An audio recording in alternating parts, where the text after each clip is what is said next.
Olá, turma! Começo esse vídeo usando máscara, como vocês podem observar, para conscientizar vocês da importância desse acessório. Se precisar sair de casa por alguma necessidade, utilize a máscara para proteger a você, para proteger os outros e para proteger aqueles que você ama.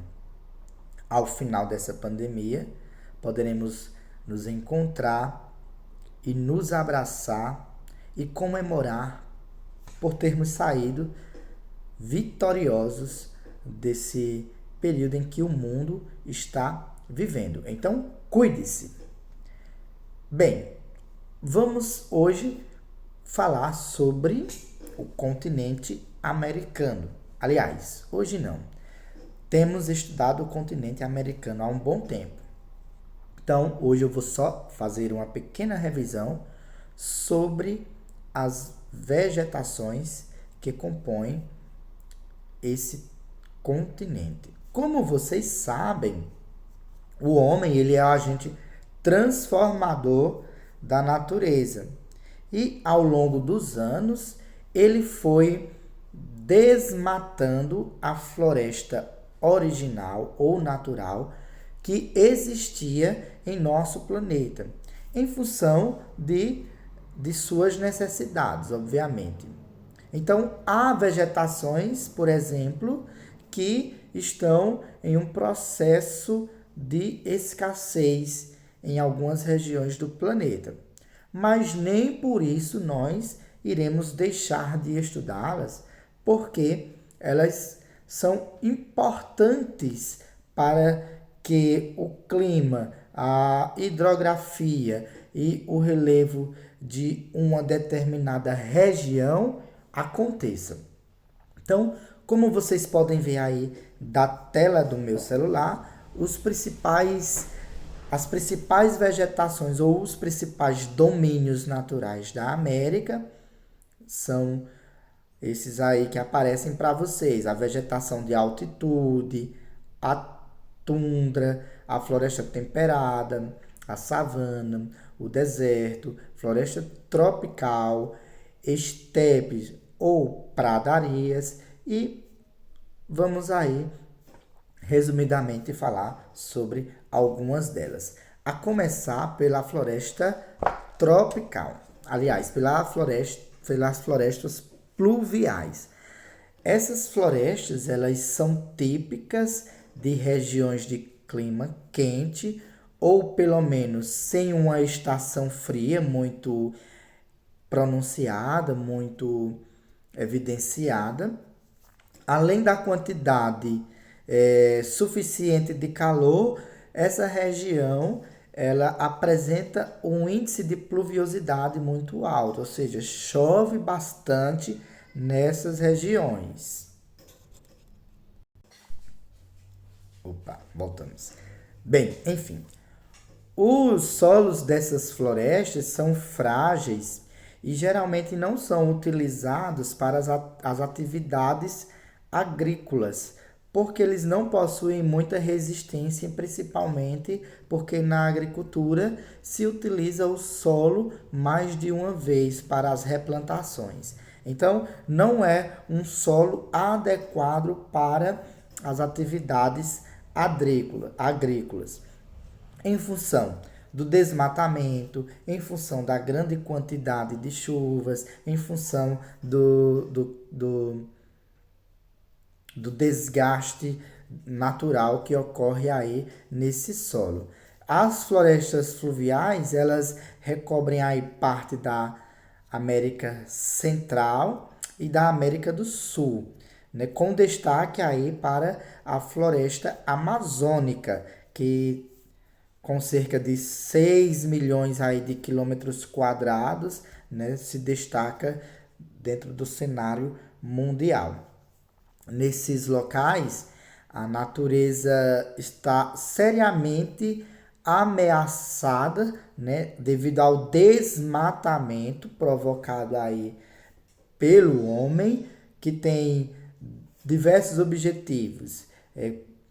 Utiliza-se, o homem pratica o desmatamento por questões financeiras, industriais e até mesmo como com o objetivo de construir casas, prédios, aonde está localizada a mata, né? Então, diversos fatores levam o homem a desmatar a natureza. Não justificam, mas levam o homem a fazer o desmatamento e, consequentemente, aí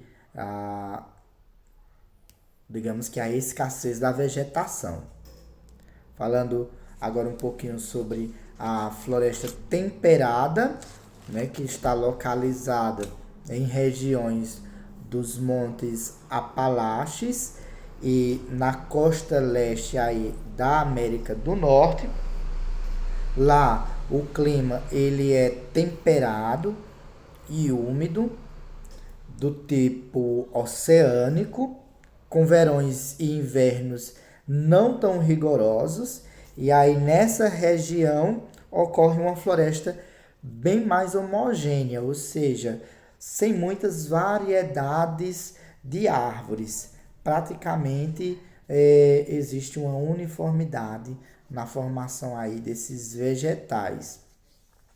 Interessante que essas árvores aí, elas da floresta temperada, quando o inverno está se aproximando, como forma de preservar, digamos que o seu bioma, elas começam a cair as suas folhas naturalmente.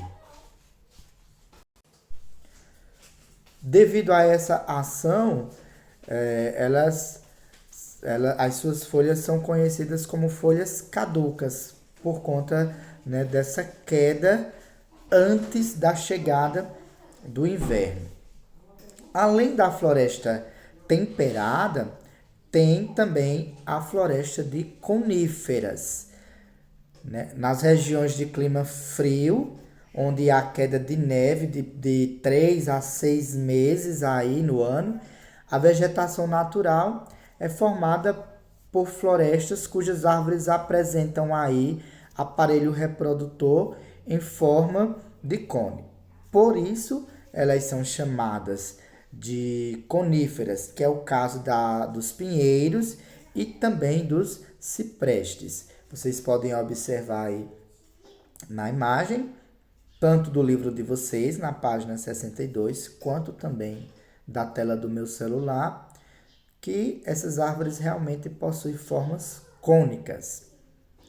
Nas matas de clima frio, ao contrário das matas de clima quente, há elevado número de árvores pertencentes a poucas espécies vegetais, dando aí um aspecto homogêneo a elas, né? Como existem muitas plantas da mesma espécie próximas umas das outras, a exploração econômica acaba ficando mais fácil para aqueles que exercem tal atividade. Os campos tropicais também é outra vegetação aí do continente americano. Eles estão localizados nas regiões de clima quente e semiúmido, onde há uma estação seca e outra chuvosa. Ocorrem campos como arbustos, né, e árvores esparsas. A gente vai encontrar no continente africano as savanas, as conhecidas savanas, né, que aparecem bastante em alguns filmes, que tem como cenário a África.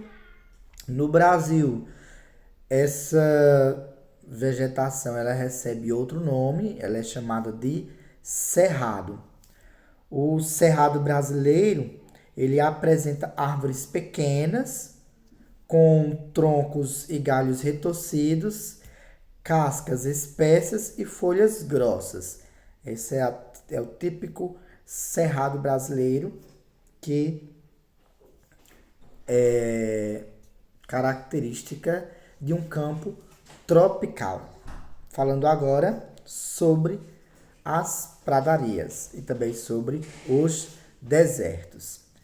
As pradarias estão localizados lá no sul da planície canadense e na planície do Mississippi. O clima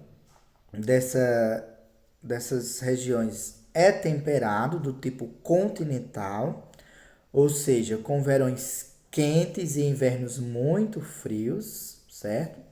E além disso, a pluviosidade, ou seja, o índice de chuva, não é suficiente para o desenvolvimento de florestas. E aí, nesse ambiente, a vegetação natural era formada por gramíneas que cobriam uniformemente o solo, como um tapete. Vocês podem observar aí nessa imagem do lado direito de vocês. A do lado esquerdo é a imagem do deserto. Na América do Sul, as pradarias aparecem na planície platina. Na Argentina e no Uruguai, elas são chamadas de pampas.